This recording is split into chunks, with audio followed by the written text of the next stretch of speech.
Hi, welcome to my video channel, The 1 Year Book of Mormon. A non-Mormon reads through the Book of Mormon. We'll start with the opening pages of the Book of Mormon, which will have the biggest differences between the 1830 version and the current version of the Book of Mormon.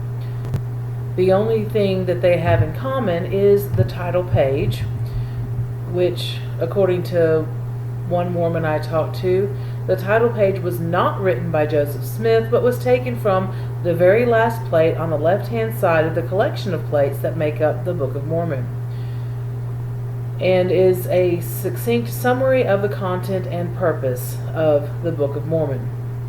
So it is in both versions. The original version also had a copyright page that was more than just the date and the proprietor. It basically was the title page rewritten. And there was also a preface from Joseph Smith, mostly talking about the missing 116 pages. The modern Book of Mormon has the original title page, an introduction, the testimony of the 3 witnesses, the testimony of the 8 witnesses, the testimony of the prophet Joseph Smith, a brief explanation about the Book of Mormon, and illustrations. Since the title page is the same in both versions, that's where we'll start. An interesting difference in the title page of the 1830 version compared to the modern is not the words themselves, but punctuation. The phrase, "an abridgment taken from the Book of Ether," is the last clause of the first paragraph in the 1830 Book of Mormon, but is the first clause of the second paragraph in the modern version. At best, this shows that back in 1830, Joseph Smith needed an editor, because the first paragraph was about the Book of Mormon, the Nephites and Lamanites, while the Book of Ether is the subject of the second paragraph. So they inserted not just the end of the sentence, but an end of a paragraph, really in the middle of a thought. Apparently, the gift and power of God unto the interpretation thereof only applies to the actual contents and not the preface. Another difference is that the bottom of the modern Book of Mormon says it is translated by Joseph Smith Jr., while in the original 1830 he was called the author and proprietor. A lot of people make a big deal out of it. I don't. That was just the way things were done back then. It doesn't mean that Joseph Smith was saying that he made up the Book of Mormon, just came up with it as an author would and wrote a book. I believe that is what happened, but I don't believe that that's what Joseph Smith was saying. Continuing with the 1830 version opening pages, the preface records the account of the missing 116 pages, but it doesn't name names, and talks about why it won't be published. I will link to a fuller explanation, but the short version is that Martin Harris, who was one of Joseph Smith's scribes for the Book of Mormon, took home the 116 pages he had written, and they ended up going missing. They're still missing to this day. Apparently someone, perhaps Harris's wife, took them and hid them to try to get Joseph Smith to translate them again to see if they could be written out just like they were the first time. Ostensibly, the original way that Joseph Smith wrote the Book of Mormon was to put a magic rock in a hat, put his hat over his face, and there the rocks would glow, would glow with a word that he was supposed to say to the scribe, which the scribe would write. And if it was a 1-by-1, word for word, writing down, there should be no difficulty for God to get exactly the same multiple times in a row. In fact, we do read a similar thing that happened in the book of Jeremiah. The king, after receiving word from Jeremiah, burned the scroll, and then God told Jeremiah to write it out again just the same as it was written before. The preface of the Book of Mormon in the 1830 Book of Mormon, however, has God telling Joseph Smith not to write it again, claiming that if he did so, the original missing 116 pages would be brought out, but somehow they would be changed. These 116 pages would be changed, and nobody would know how the 116 pages really were, and it would appear as if Joseph Smith had failed to introduce them. So isn't that convenient? So then God told Joseph Smith to translate the same account from Nephi, who's Lehi's son in the Book of Mormon. And somehow, even though Nephi had Lehi's writings right there, his father's account of everything that happened, Nephi undertook for himself to make a whole bunch more plates and write his own account of their adventures unnecessarily. Convenient. Moving on to the modern Book of Mormon,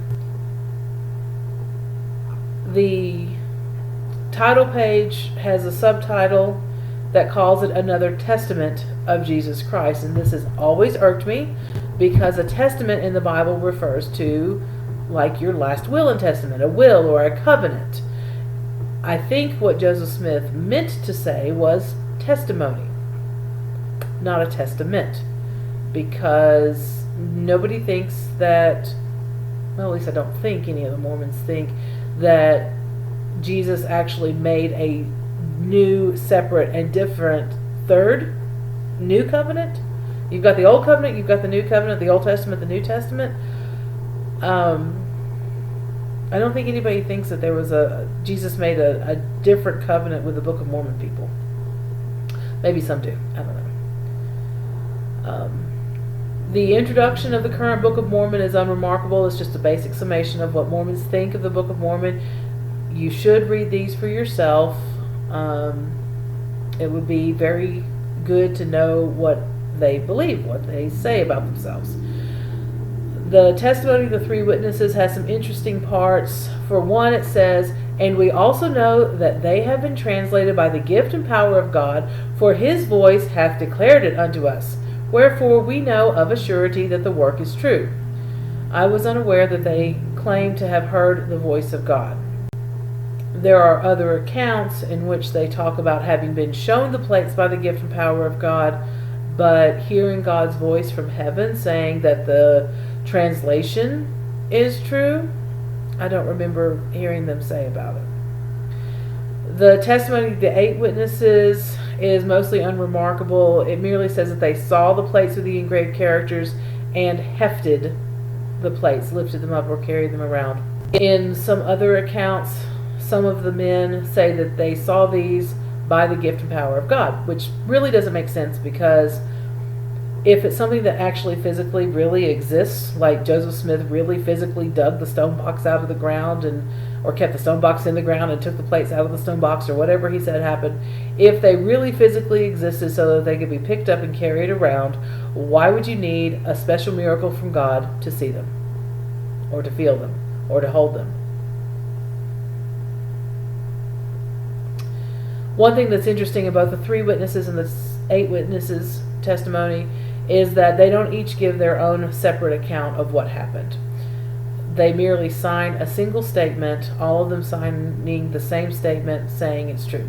So they're not actually giving their own testimony, they're just agreeing to a pre-written statement. This wouldn't really hold up well in a court of law, as far as like when a police officer asks what happens. They tend to separate the witnesses to make sure that the witnesses don't get together beforehand and confuse each other's stories or collude together. Had they all been interviewed separately before writing this document, before being approached with this document, and they were asked what happened on this particular day, or something where they would give their own testimony in their own words, that could have shown whether their testimonies all agreed.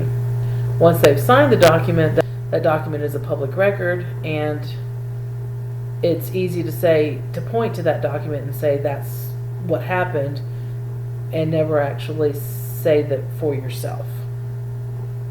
So it's a weaker testimony. The testimony of Joseph Smith gives an account of him seeing an angel, which the Book of Mormon records. In this preface, it's not revelation. They don't believe it's inspired, but anyway, was identified as Moroni, but there were earlier accounts in which Joseph Smith said he saw the angel Nephi. Anyway, whichever angel told him that the plates contained the fullness of the everlasting gospel.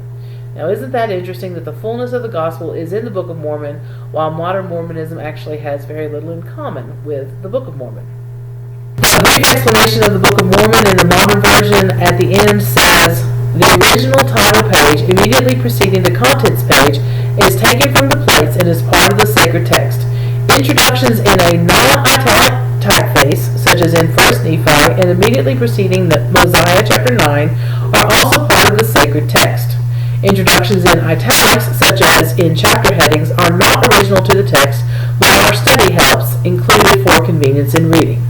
So as you read through this on LDS.org, I know they changed it to churchofjesuschrist.org, but LDS.org is a lot easier to remember and type. As you're reading through this, keep in mind that the non-italic introductions are considered scripture, but the italics are not.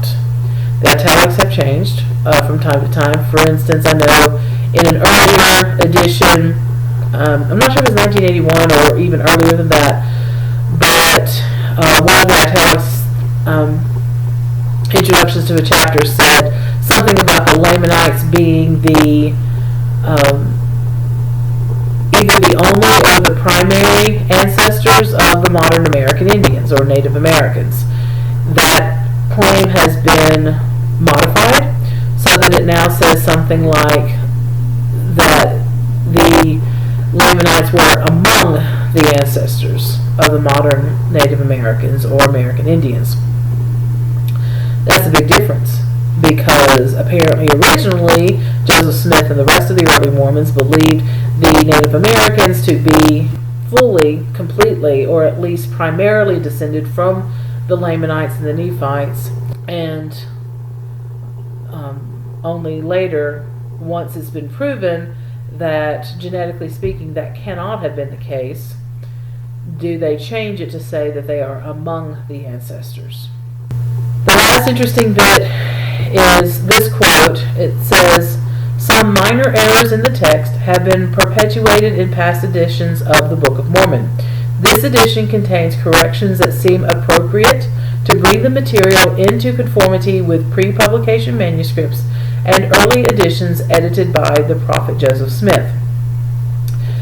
That's interesting that Joseph Smith was a prophet under the inspiration and revelation of God, and yet there were so many mistakes. Some 4,000 differences between the original 1830 Book of Mormon and the current version, though most of those differences are inconsequential. Changes of spelling, changes of punctuation, things like that. There may indeed be errors in the printer, that the printer was given a manuscript and he occasionally didn't read something right. If you get a letter out of order, I mean, that's completely understandable and not a big thing, but some of them seem to be more than just errors that the printer made. We have some, but not all, of the original manuscript. Some of the pages were ruined beyond repair, but many of the pages we still have. So the 1830 version can be compared in some places to the original version. Thanks for watching, and I hope you continue reading through the Book of Mormon along with me. Join the group, read my blog, keep watching these videos, and see what the Book of Mormon has to say.